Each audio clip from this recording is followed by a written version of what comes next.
All right, I'm here at Gartner Data and Analytics Summit, and it's day one. I'm here with Julian, who's the head of AI and product marketer at Snowflake. Julian, welcome to the Rabbit Show. Yeah, no, I'm excited. Thanks for stopping by our booth here at the conference. For sure, being a Snowflake data hero, it is always fun to capture all the great insights that Snowflake does. But just for our audience, would you like to introduce yourself? Tell us a little about what are you doing, and also what's new and happening that it's happening in the AI world. Yeah, no, totally. So I lead product marketing for Right? AI, and sort of how that aligns to Snowflake is most people know it as a data warehouse, right? True. Data, SQL. We've been doing tons of investments, primarily two features, Snowpark, and then more recently Cortex. Cortex, right? And so Snowpark has been everything we've been aligning to what now I call predictive AI, or what everyone call machine learning. Yeah. So we've been adding feature store, model registry, everything Yeah. that you need there, notebooks. True. So tons of new stuff that came out this year. And then just last week we released Cortex in Nice. public preview, which is what allows customers to run LLMs inside Snowflake. So no integrations, just as simple as a SQL function. You get access to like really high performing LLMs. Yeah. One of them is Mistral AI. So for those that haven't heard about it, French startup that's doing fairly fine. Fantastic. Yeah, Mistral AI has been the talk of the town. Like in the last 1 year, we've seen it everywhere, and it's doing all the right things, I feel. Yeah, I think before that, and of course there's other LLM providers out there, there wasn't really a lot of competition in terms of performance, and Yeah. now we're seeing that, and we're bringing those really performant models Yeah. into Snowflake so that customers don't have to worry about security integrations, all that messy stuff that everyone is doing right now with LLM. So yeah, a lot of new stuff, so tons to catch up on. Yeah, very cool. And thanks for sharing all of those. Also, do you want to share a little bit of the use cases, like the real use cases?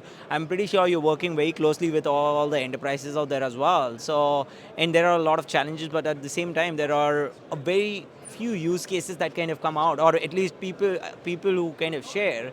So it would be great to get those from you.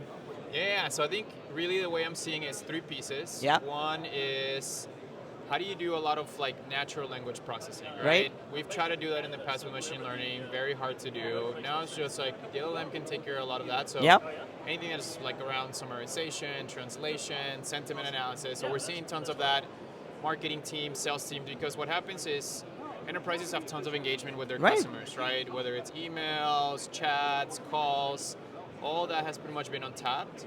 Data that nobody's really analyzing because who had the time to read a bunch of call transcripts or chat Exactly. transcript? Yeah. Now you just say summarize and you can do it for like thousands of customers and you can get sentiment, product areas where you have improvement. So we're seeing tons of that. Nice. What I call NLP for better customer experiences in some way. The second thing that I'm seeing a lot is chatbots for documents. And this Right. is mostly, in the past, knowledge-based management has been like this folder structure of like, you put this wiki there and this document there, and then this final document is in this other place, and you're kind of like navigating to find like information. Right. Even at Snowflake, we have this wiki for like, how do you put two-factor authentication in your computer from your computer to your phone, and it's so hard to find it. And now there's no such thing as setting up all these knowledge-based systems. You're just putting documents in a single repo kind of thing. Right. You turn that into vectors, and then you add semantic search on top of it, and you put a chat interface on top of it, right? Yeah. So now you don't have to care about the document. You just go and like ask questions, and so tons of like what I call internal operation efficiencies Wow. via document chatbots. Saves so much time as well, right? Yeah. And I think the last one, which is the dream that everybody wants, is how do you have an analytics sidekick, right? Yeah. I don't want to write SQL. I don't want to look at charts. I don't want to filter things. So how can I have an analytics sidekick? And I think that's the one that I think everybody really wants, but it's a really hard one to solve because for those that don't know, generating SQL and understanding databases is actually not that easy. And so we're trying to solve that too with some features we've been launching. Fantastic. I love it. Also, quickly in terms of, I also know you're doing a talk tomorrow.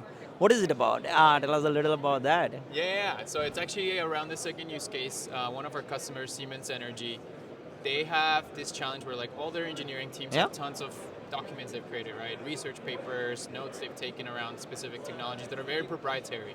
Right. So you don't want just any LLM interacting with that. Yeah. So they've built a whole chatbot system in Snowflake using Snowpark to do the document pre-processing, Right. Cortex to be your LLM generation interface, and then Streamlit to be the chatbot for that. And so you have thousands, if not millions of documents that thousands of customers internal users Right. are doing it. And so we're going to talk a little bit about that. Like, how do you bring this full stack integrated infrastructure to really get value fast without having to do a lot of customization, integration, and Nice. operational management. So should be a good one. Looking forward to that one for sure, yeah. and it's very interesting that you shared about it. Also, quickly, I know you also, since you are in the AI space, I know AI agents is something which is also now the talk of the town. So, what do you see in the future of AI agents, or in general, what do you see? Where is it going?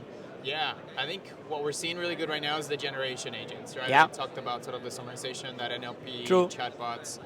I think the orchestration agents are where going to be coming next, right? How do you drive automation? Agents that are really good at like calling APIs. Yeah. Agents that know how to interact both with structured and unstructured data, right? Right. You gotta have the one that knows documents, but also the one that knows SQL, know how to optimize how the two talk to each other. And so Love what it. I'm calling is the orchestration agents, and that's the thing that we're all going to try to figure out to really get those like high automation pieces of value via LLMs. This is So- good information. Thanks for sharing that. And quickly, if people want to reach out to you, learn more about AI, I'm pretty sure it's one of the hottest things that people always want to learn, even the enterprise leaders. Where can they reach out? Is LinkedIn a good place? Or Yeah, definitely reach out to me on LinkedIn, Julian Forero at Snowflake. And then, of course, if you want to learn about Snowflake, I definitely recommend go to snowflake.com/cortex.